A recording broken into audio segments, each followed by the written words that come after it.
يا وليدي وش راك حاس؟ قريت شوية البارح؟ بصراحة حسيت الكتاب هو اللي يقرأ فيا مشي أنا اللي نقرأ فيه. ما يهمش، المهم تدي النقاط اللي تستاهلها، ولو نجيب لي صداع الراس معاهم. A few moments later. خويا وش راك؟ حضرت مليح؟ حضرت القلم، حضرت البروشور، حضرت الأعذار، غير العقل ما حضرتوش. ما تخافش، الامتحان تاع العام اللي فات كيما يقولوا سهل ممتنع، يعني سهل باش تمتنع على الإجابة. يا جماعة الهدوء، الامتحان يبدأ بعد دقيقتين. اللي عنده دعاء يقوله. ربي إذا ما ساعدنيش ننجح، على الأقل ساعدني نتفكر وين حطيت آخر درجة تركيز في حياتي. يا لطيف، كيما نقرأ هاني نشوف لغة جديدة، هذا عربي ولا شفرة سلية تاع جواسيس؟ صاحبي وش من سؤال جاك انت؟ السؤال جاء اشرح العبارة التالية، وأنا نحتاج واحد يشرح لي السؤال قبل ما نشرح العبارة. نكتب أي حاجة، المهم الورقة تبان فيها حروف ماشي رسمة سكراتش. يا وليدي شوف قدامك، لا تلمحش لغيرك. سيدي والله غير كنت نهرب بصري من السؤال ماشي نقل. خلصت. واو،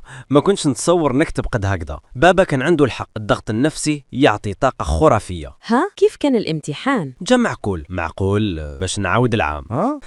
امزح شوية صعيب شوية سهل وشوية ما نعرفش واش كان.